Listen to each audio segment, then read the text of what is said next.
My physio asked me how I was doing and what I needed from him today. "You can work on whichever bit you like. Pretty much everything hurts," was my response. I regularly come across horses who are hypersensitive to touch. Often they're difficult to catch, which I believe is because the initial touch involved in putting the head collar on is literally processed as pain for them. Usually, once you've got the head collar on, they relax and become the willing, compliant horse that you know and love. I explained to their owners that their horse's nervous system is not firing as it should.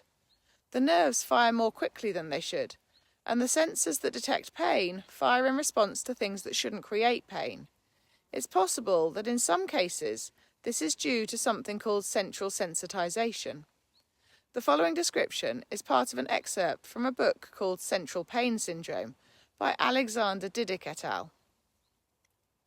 Central sensitization of pain occurs when the patient's nervous system is persistently in a high activity state, which decreases sensitivity to fire action potentials. When this happens, though the peripheral nervous system provides limited input, the central nervous system responds as if there's been a high level of painful stimuli.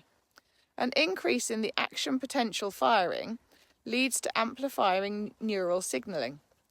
Patients become hypersensitive to pain. The state of high alert is commonly known as the wind-up.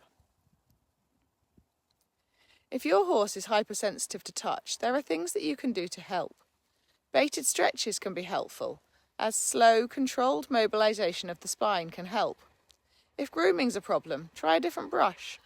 Often, we think we need to use a soft brush if our horse is reactive, but try using a rubber curry comb instead, and scrubbing in circles as though you're giving him a good scratch. See if this is something he enjoys. The results might surprise you. Regular daily work can also be helpful.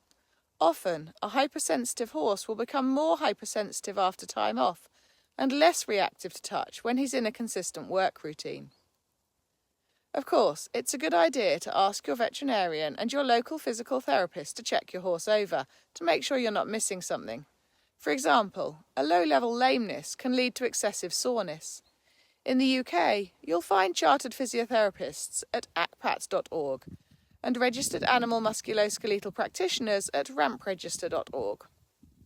I'm Sue Palmer, aka the Horse Physio, specialising in the links between pain and behaviour in horses and focusing on prevention, partnership and performance. I'm an author, educator and award-winning chartered physiotherapist, promoting the kind and fair treatment of horses through empathetic education. You can find the Horse Physio on the web, on Facebook, on Instagram and on YouTube. For news, views and exclusive deals, subscribe to my free newsletter.